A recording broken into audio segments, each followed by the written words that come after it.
You're watching The 12th Man at Arrowhead Drive, hosted by Kevin Britton, right here on Stadium Drive Sports.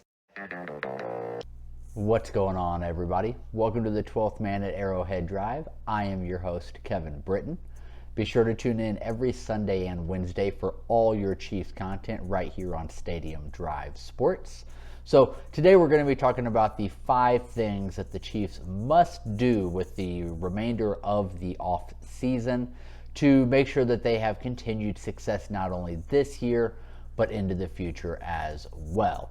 Now, before we hop into it, if you guys are new to the channel, feel free to subscribe. And if you guys like the content, click that thumbs up and leave a comment down below. Let me know that you guys enjoy what we're doing here at Stadium Drive Sports. And also, if you have any questions, we are going to be doing some Q&As on our live show on Tuesdays at 8 p.m. Central Time on the Combo Show Live. But you can also email us at stadiumdrivesports@gmail.com if you guys have any questions that you would like us to answer on a future episode as well. But with that being said, let's go ahead and hop right into it here today. So, again, we're looking at 5 things the Chiefs must do to maintain success this year and in the future. So, number 1 on my list, keep Chris Jones's primary position as defensive tackle. The experiment last year did not work. I know right now our only quote-unquote starter at defensive end is Frank Clark. But let's not run back that experiment of, oh, well, we have a couple of defensive tackles we like. We can use them there. We can just slide Chris Jones to the outside. No, we have to keep Chris Jones at defensive tackle. No way around it. Yes, we can mix it in here and there, sliding him out to the edge, but primarily he needs to stay at defensive tackle, which will lead us directly in to number 2 on my list. Draft a defensive end in the first 2 rounds. Now, my preference here would be in the first round, but I understand the draft board will fall as the draft board falls. We may or may not trade up depending on how the draft looks, but you don't want to reach. That's how we end up drafting a Braylon Speaks, who's basically out of the league after 2 to 3 years. So within the first 2 rounds, that's 4 picks for us. So within the first 2 rounds, we need to grab a defensive end that is going to be able to be an impact player for us. Now, there are a couple different philosophies and ways that we could go here. We can draft somebody that is an immediate starter.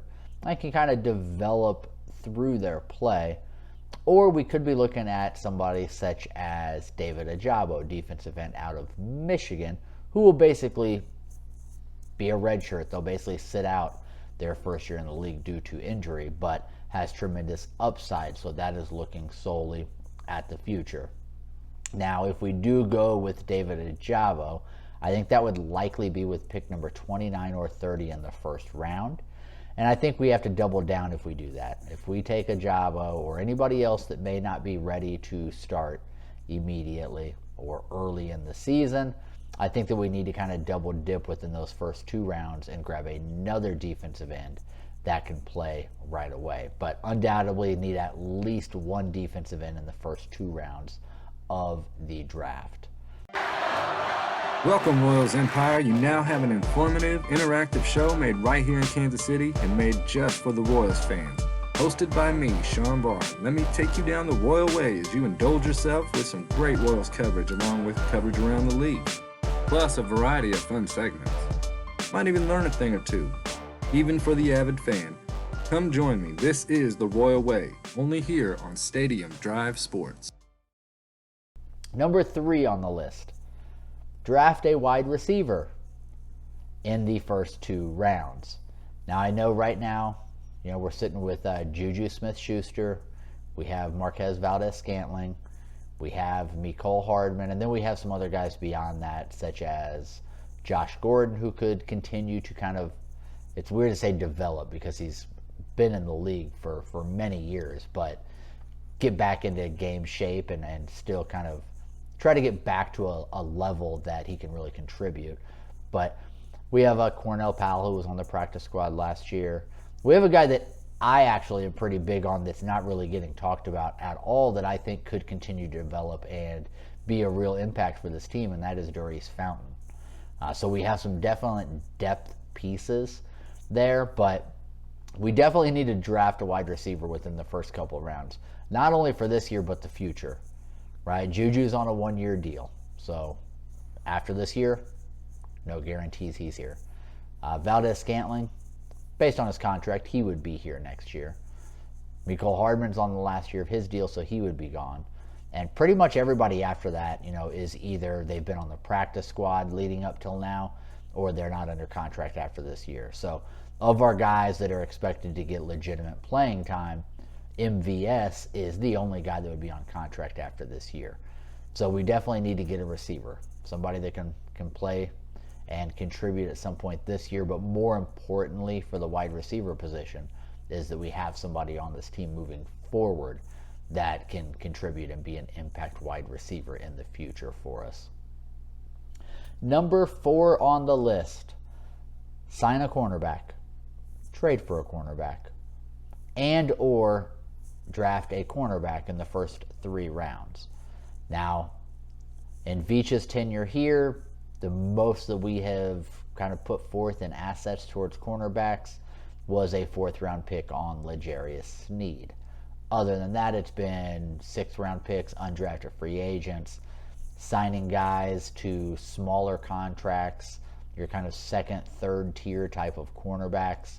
Definitely need to invest a little bit.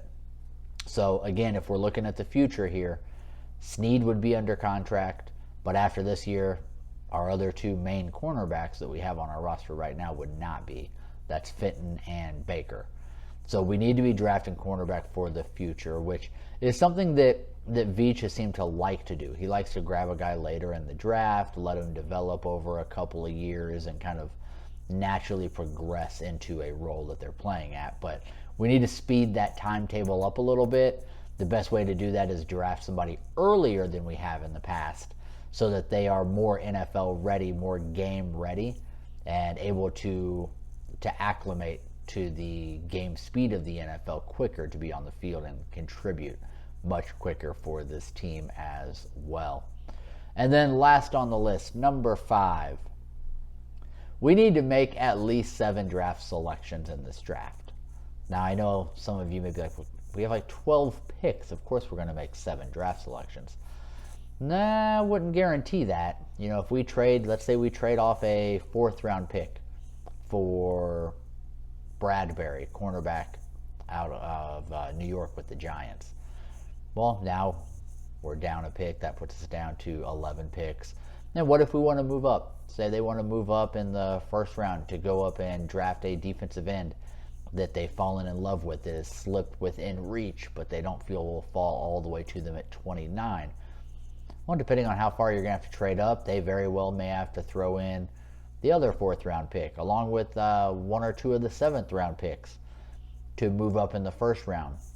And the same thing could happen in the 3rd round. Maybe they feel that they need to move up a few spots to get the guy that they want there, so they're going to package together with another 7th round pick and move up again. So I do expect Veach to be very active during the draft with trading up, trading down, but I think it is very important to make sure that we do get at least 7 prospects out of this draft, because that is people that are going to be able to be cost-controlled type of players for the next 4 to 5 years. And with where we are in salary cap and all the contracts that we have that came up this year, it's going to happen again next year with a lot of players whose contracts end, and we're looking to fill a lot of roles again. Having several lower cost rookie contract type of players developing within the system is going to really help us over the next 4 to 5 years to be able to maintain a core to this team, but have that be a portion of that core be young, be athletic, and be not expensive. So I do think it is very important that we do what we need to do to secure the players that we want in this draft. but we need to make sure that we are still like really bringing in a strong stable of players. Like I said, a minimum of 7, which is one more than Brett Veach has ever drafted with the Chiefs. The most he's drafted in a single draft is 6. We have twice that many picks this year. So the odds are in our favor that he sets a new Veach record with more than 6. But I think 7 is the magic number, which allows him the freedom to move around in the draft to do what he needs to do, but still fill this roster out the way that we need to fill it. So that is my top 5 things the Chiefs must do in this offseason for us to be successful not only this year, but into the future as well. So I appreciate you guys hanging out with me. Again, if you guys have any questions, comments, any future content you'd like to see, leave that in the comments below, and I appreciate you guys watching. Till next time.